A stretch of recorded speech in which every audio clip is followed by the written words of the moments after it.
بتبتدي بتكة ولاعة أو وقت صعب أو حتى مجرد فضول، وبعدين بتبتدي المأساة. مأساة تقريبا بيعيشها أي حد تعرفه أو ما تعرفوش. ناس بتشوفها كل يوم وبتبص في وشوشهم، ناس عادية جدا زيك وزيي. جايز تكون شايفني ببالغ وحقك بصراحة، بس المرة دي أنا جاي لك بكلام كتير ممكن تكون لسه محتاج تسمعه. أنا عمرو جميل وده على الورق.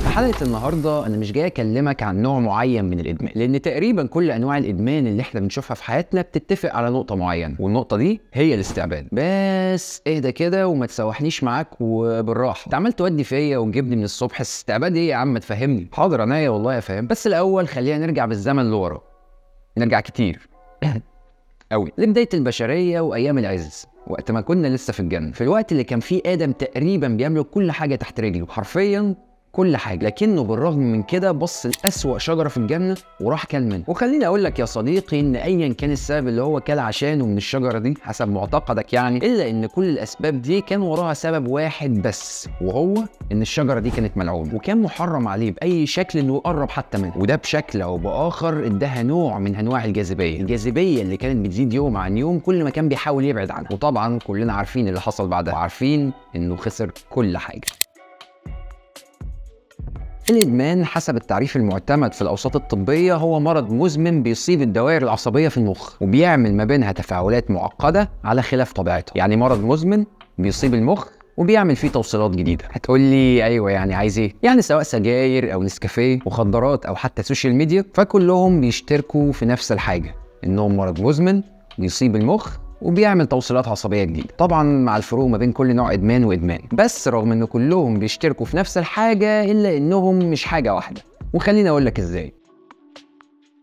خلينا نقسم الإدمان اللي نعرفه ل3 أنواع حسب الخطورة وصعوبة الإقلاع. أول نوع هو الإدمان البسيط، واللي أنا شخصيا بحب أسميه الإدمان الزائف، والنوع ده بيكون مرتبط في طبيعته أكتر بالعادة من الهرمونات، وهنفهم النقطة دي بعدين. وده هو النوع القانوني اللي بتستخدمه الشركات عشان تبيع لك أكتر، زي النسكافيه، الشوكولاتة، السوشيال ميديا، الأنمي وغيرهم وغيرهم وغيرهم. والنوع ده بيبقى مجرد الاستمرار فيه هو قرارك أنت، بمزاجك تبطل وبمزاجك برضو بتكمل. لكن بتبقى المشكلة إنك لو حاولت تبطل الموضوع بيبقى رخم شوية، لكنه مش صعب خالص. خلصنا من أول نوع، ندخل بقى على النوع التاني. النوع التاني بقى بيكون أصعب شوية، وده لأنه بيكون صعب جدا في الإقلاع عنه، زي الإباحية والسجاير وبعض أنواع الأدوية.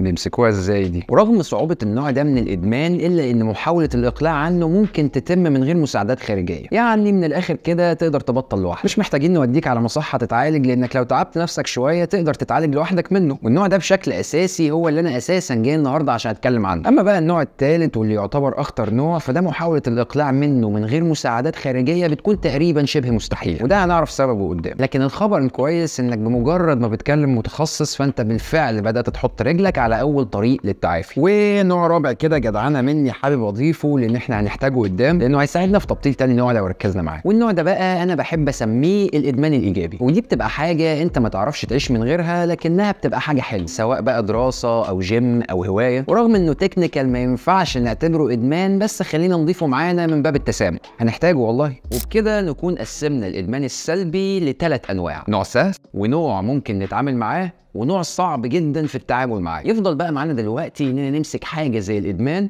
ونحللها، وهنا لازم نفهم اكتر ايه هو الادمان. معظم حالات الادمان اللي نعرفها بتكون متقسمه لجزئين، الحاجه الاولى هي العاده، والحاجه الثانيه هي الهرمونات. عاده وهرمونات. وخلينا نمسك في اول جزء وهو العاده، واللي بيكون مرتبط بمبدا التعود، زي انك اتعودت تضرب ايدك في جيبك وتطلع علبه السجاير، تاخد سيجاره وتولعها، او مثلا وانت بتطلع موبايلك تبص في الساعه تلاقي نفسك فاتح فيسبوك بقالك ساعتين ولا حاجه، او مثلا تبقى داخل تترجم كلمه على جوجل وفجاه تلاقي نفسك وده لان ايدك بتكون اتعودت ان هي تجري على الحاجه دي، والعاده دي بتكون هي اساس الادمان، واللي لو حطينا ايدنا عليها بنكون حطينا رجلينا على اول خطوه صحيحه للتعافي. فالعاده ببساطه هي لازمات حركيه انت بتعملها بشكل غير ارادي، حاجات كده بتعملها بشكل تلقائي وانت مش واخد بالك، وهنا بتبقى المشكله الاكبر. وده لانك بمجرد ما بتقول انك خلاص هتبطل، بتبقى فاكر ان كل مشكلتك هتبقى بس مع هرمونات جسمك، وانك مجرد هتصدع شويه وجسمك هيقعد يزن عليك عشان تديله الجرعه، ويا اما انت يا اما هو. لكن بتبقى المشكله انك حتى ما بتلحقش تقاوم، انت حرفيا ما بتفوقش غير وانت في قلب المستنقع ده، وتلاقي نفسك بعد ما خلصت قاعد بتقول هو ايه اللي انا هببته ده،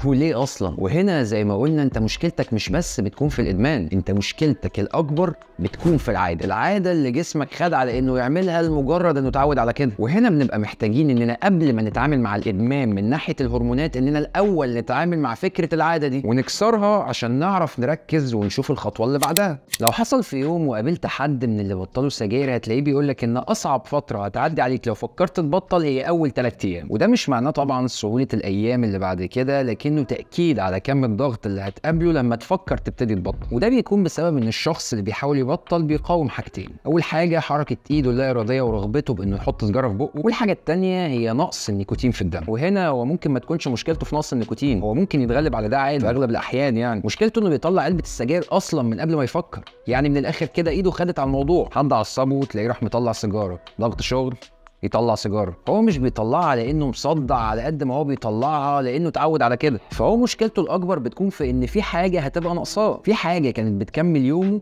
وما بقتش موجوده، زي مدمن الكافيين مثلا. غير انهم ما بيبقوش فايقين لو ما شربوش، بيبقى في نوع كده من الروتين اتكسر عندهم، هو حاسس ان في حاجه المفروض يعملها وما عملهاش. او زي مدمنين الاباحيه مثلا، اللي ما بتكونش مشكلتهم الاكبر في مجرد تفريغ الشهوه، دي امرها سهل، هو مشكلته في الحاله اللي كان بيدخل فيها وهو بيتفرج. وده لان الافلام دي بيكون عامل القصه فيها مهم جدا، اهم من المشهد الاباحي نفسه. فبيبقى في شعور معين كده عند اي مدمن بيصاحب شعور النشوه الكيميائيه اللي في المخ، زي مثلا شعور كان بيحس مع انه مرغوب من الجنس الاخر، او انه بيعمل حاجات ما يقدرش يعملها في الحقيقه، او ممكن مجرد تفكير انه كل ما بيتوتر بيروح للحاجه دي عشان تهديه. فبمجرد ما بيبطل بيفكر ان خلاص كده الشعور ده مش هيبقى موجود تاني، خلاص كده مفيش الدلع اللي كان بيتدلعه وهو بيتفرج، او خلاص كده مفيش السيجاره اللي كانت بتونسه. فهنا بتكون فكره التعود دي هي اكبر عدو لاي شخص بيحاول يبطل، وحاله الفراغ اللي بتمسكه من بعدها بتكون هي اصعب حاجه. وهنا لازم ننسى شويه فكره العاده ونتنقل لحاجه تانية برضه مرتبطه بيها. الحاجه دي هي اجابه سؤال لازم تجاوب عليه قبل ما تفكر تبطل، والسؤال ده بقى هو ايه الحاجه اللي انا خايف اخسرها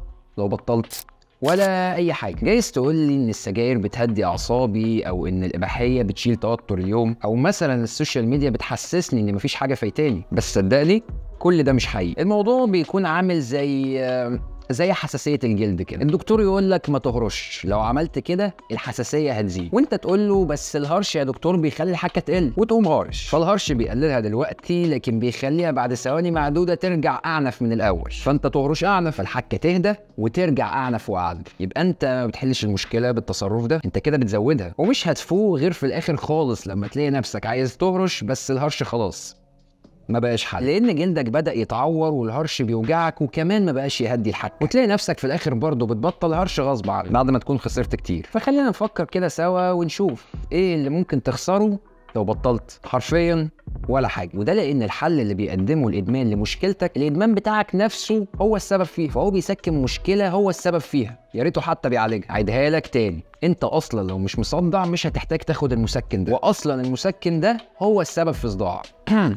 تاني، معاناتك اللي الإباحية أو التدخين بيعالجوها هم أساساً السبب الحقيقي في وجودك. فكر معايا كده في كام واحد عايش من غيرهم من غير أي مشاكل، ومن غير ما يحس إن ناقصه حاجة. أكيد مش هو اللي مريض وأنت اللي سليم يعني، ومش بعايرك والله، بس عادي يعني أنت تقدر تعيش من غير الموضوع ده زي ما غيرك عايش من غيره. شفت بقى إن مفيش فعلاً حاجة حقيقية تخسرها؟ ده كان الجزء الأول النفسي المرتبط بالعادة. بالمناسبة يعني فأنت عشان تبني عادة جديدة أو تكسر عادة قديمة بتحتاج 3 أسابيع، 21 يوم. يعني عشان ايدك تنسى مسكه السيجاره او مكان ابلكيشن الفيسبوك في الموبايل او حتى توابع جوجل ترانسليشن بتحتاج 21 يوم بكل بساطه. وبالنسبه للحاجات البسيطه زي النسكافيه والشوكولاته وحتى الانمي، فانت بمجرد ما ال 21 يوم بيخلصوا فانت تقدر تقول انك اتعافيت. واو، الجماعه بتوع الكرتون الياباني انتوا مدمنين، وبتعتبر متعافي بالكامل بعد مرور فتره ال 21 يوم دول. طبعا لازم اكد تاني ان اي عاده سلبيه بنبطلها لازم نحشر مكانها عاده ايجابيه، واعتقد يعني النقطه دي انت سمعتها من ناس كتير. فابتدي بقى ادمن على عاده ايجابيه زي الرياضه او هوايه او حتى شغلك اللي انت مسحول فيه، وخليه ما يسيبكش انك تبقى فاضي عشان تمارس ادمانك، ونبقى استفدنا من استعباد الشغل مره من نفسنا.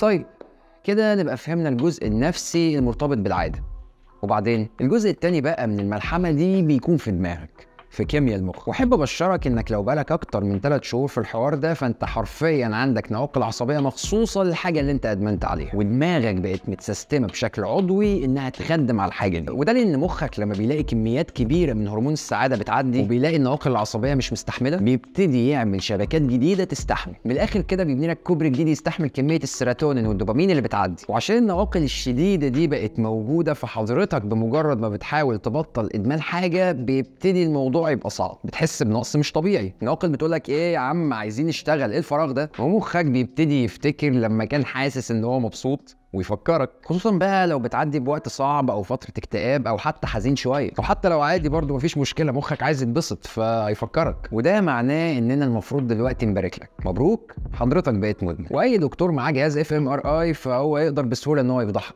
ده لو يعني. طيب تمام، الله يبارك فيك. المفروض بقى دلوقتي اعمل ايه؟ الحل في مثل قديم كده كان بيقول لك ان العضو الذي لا يستخدم بيضمر، وبالتالي فاحنا محتاجين اننا ما نستخدمش النواقل دي لفتره معينه عشان تضمر وتضعف وما يبقاش ليها تاثير عليك، يعني تبطل تزن على نافوخك حرفيا. وهنا انا مش هجيب لك جديد، انت اكيد عارف ان انواع الادمان اللي ما بتحتاجش مصحات بتاخد تقريبا 90 يوم متواصل من البعد عن الماده دي عشان نقدر نقول انك خفيت، نفس المده اللي احتجتها عشان تدمن، سواء بقى كانت سجاير، اباحيه، حشيش او افيون او ايا يكن. 90 يوم متواصل من البعد عن الحاجه دي بتخلي النواقل العصبيه دورها يتهمش لانها ما بقتش تستخدم، وبالتالي لو نجحت فاحنا المره دي نقدر نقول لك مبروك، مبروك بجد، انت دلوقتي خفيت. لكن خد بالك، انت ما بقاش عندك الرغبه انك تقرب من الحاجه دي زي ما كانت عندك اول مره. يعني المره دي انت لو رجعت للسجاير تاني مثلا فمش هتكون بنفس رغبه اول مره جربت فيها. كمان احنا قلنا ان النواقل العصبيه دي بتكون ضمره مش ميته، بمعنى انك ممكن من وقت للتاني كده تجيلك وساوس تقول لك ارجع او جرب او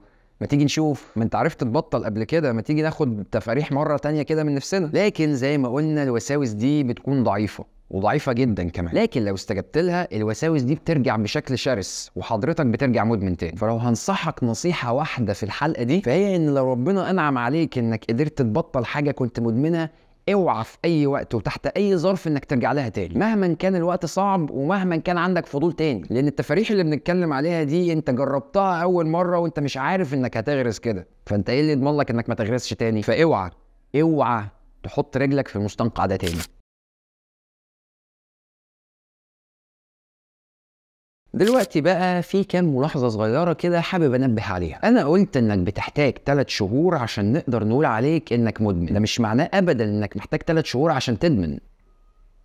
ايه استنى هفهمك. انت من اول تجربة ويمكن من التانية بتبتدي تنزحلق، لكن بتبقى فرصتك في التراجع من بدري دايما اسهل. فانت ادمنت لكن مخك لسه ما تسيستمش على الادمان بشكل فعلي، لسه النواقل العصبيه اياها دي ما اتكونتش، لسه الكوبري ما اتبناش بشكل كامل، فانت ما ادمنتش لكنك برضه مدمن.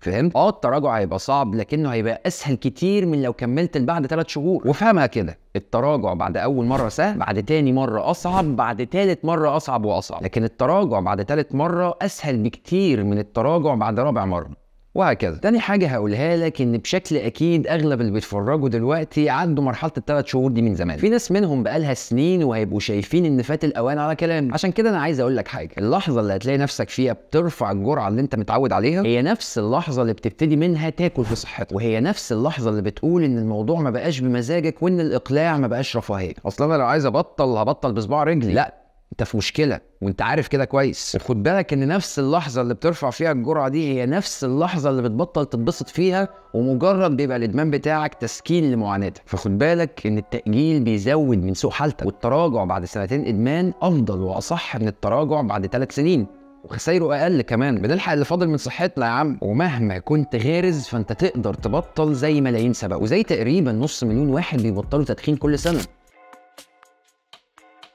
طيب بعد الرغي الكتير ده والشرح اللي بقى متنطور يمين وشمال، نعمل ايه ونبتدي منين والمفروض ايه اللي يحصل اصلا؟ اول حاجه لازم يكون عندك سبب حقيقي ومنطقي بتبطل عشان، ورغم ان ممكن يكون سبب بديهي ومنطقي وان الاسباب اللي احنا بنبطل عشانها كتير، الا ان لازم يكون عندك سبب مقنع بالنسبه لك وقوي عشان يلحقك لما تضعف قدام. وده بالمناسبه في اي مشوار بتمشيه، يعني مش اقلاع عن ادمان بس، سواء حاجه بتتعلمها او جسمك بتبنيه او عاده سيئه بتتخلص منها، لازم يبقى عندك هدف حقيقي انت عايز توصل له من ورا الحاجه دي.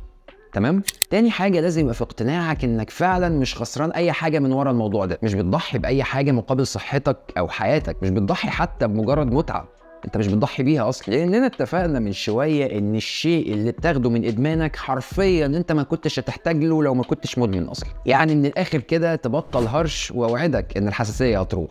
تالت حاجه بقى، وهي اول خطوه عمليه، احنا محتاجين 3 أسابيع نبعد فيهم عن الشيء ده عشان نتخلص من العاده. واحنا اتفقنا ان العادات السلبيه بتروح لما بنبدلها بعاده تانية ايجابيه، وبتروح برضو لما بنمتنع عنها 21 يوم متواصلين. فخد بالك، اهم فتره في التعافي بتكون هي اول 3 أسابيع. فوق بقى كده واضحك على نفسك فيهم عشان ما تقعش تاني. يعني ما تسيبش علبه السجاير في جيبك، تمنع المواقع اياها من على اجهزتك، كل ده عشان يبقى عندك وقت كافي تفكر فيه الاول انك هتقع، ما تلاقيش نفسك في قلب الحاجه، وساعتها ترجع لاول خطوه تاني وتفكر نفسك انت بتعمل كل ده ليه. وزي ما قلنا احنا هنبدل الحاجات دي بحاجات تانية برضه بتسبب متعه لكنها مش ادمان. رابع حاجه بقى، حابب اقول لك انك لو وقعت فدي برضه مش مشكله كبيره، ده طبيعي.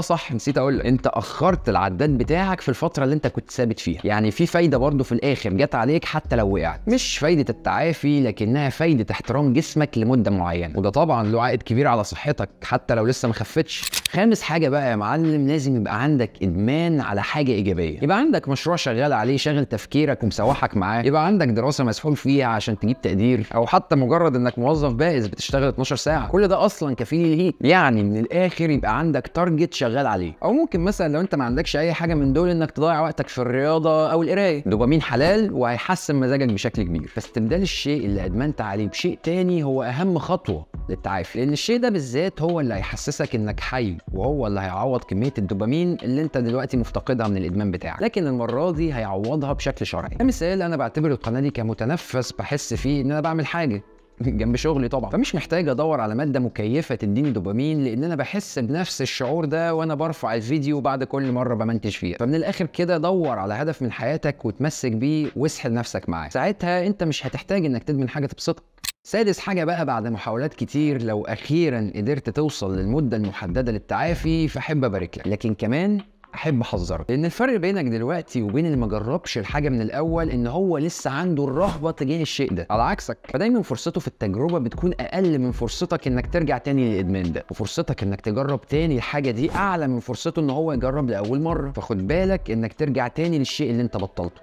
رغم العيب الخطير ده الا اني حابب ابشرك انك عندك ميزه مش عند اي حد ما جربش الحاجه، وهي انك راكمت خبره ووعي بالحاجه دي مش موجوده عند اللي ما جربش قبل كده. تقدر تستخدمهم في توعيه الناس او مساعده غيرك، لانه اكيد هيبقى محتاج المساعده دي. واخر حاجه هحب اقولها لك هي ان مفيش حاجه اسمها ادمان مزمن، اي حد حرفيا ممكن يبطل اي حاجه، بدليل انك لو مسكت الناس اللي بتبطل كل سنه وطلعت منها عينه عشوائيه كده وقعدت تبص عليها مش هتلاقي واحد فيهم شبه التاني، لا من الناحيه الاجتماعيه ولا من الناحيه الاقتصاديه ولا حتى من الناحيه النفسيه او العمريه، مفيش حد فيهم شبه التاني. ورغم كده كلهم قدروا يبطلوا، حرفيا اي حد ممكن يبطل اي حاجه. فما تفقدش الثقه في نفسك، لان حتى مجرد المحاوله مع الفشل بيفيد، سواء صحيا او نفسيا او اجتماعيا. وزي ما قلت لك ان حتى لو المحاوله في الاخر اتختمت بالفشل فهي بتكون مفيده، على الاقل بتاخر ميعاد انفجار القنبله، فاوعى تبطل تحاول. بس عارف المشكله بتبقى فين؟ انك ممكن تيجي بعد كل الكلام اللي قلناه ده وتقول ماشي نبتدي يا عم من بكره انا هبطل خالص، بكره هتبقى اخر مره. لكن احب ارجع لك من المستقبل واقول لك انها للاسف عمرها ما بتبقى اخر مره. يا اما فجاه بتقول انك مش هتعمل كده تاني بمزاجك، يا اما بتقول كده غصب عنك ولاي سبب. فاوعى عشان تبطل انك تستنى الوقت المثالي او الظروف المثاليه، لان عمرهم ما بيجوا، اصلهم لو بيجوا كانوا جم من زمان. وافتكر ان تتبع الشهوه ايا كان نوع الشهوه دي ايه، تتبعك ليها ما بيطفيهاش، بل بالعكس ده بيزودها اكتر. كانك بالظبط بتشرب من البحر، لا البحر هيخلص ولا انت هترتوي، جايز هتعدي بوقت صعب كتير انا عارف، بس مهما حصل يا صديقي كله الا النداهه اللي بتندهها. فبعد اذنك ما تمشيش وراها لانها هتزعلك جامد، سواء دلوقتي او بعدين. بس كده، انا عمرو جميل وده على الورق. سلام عليكم.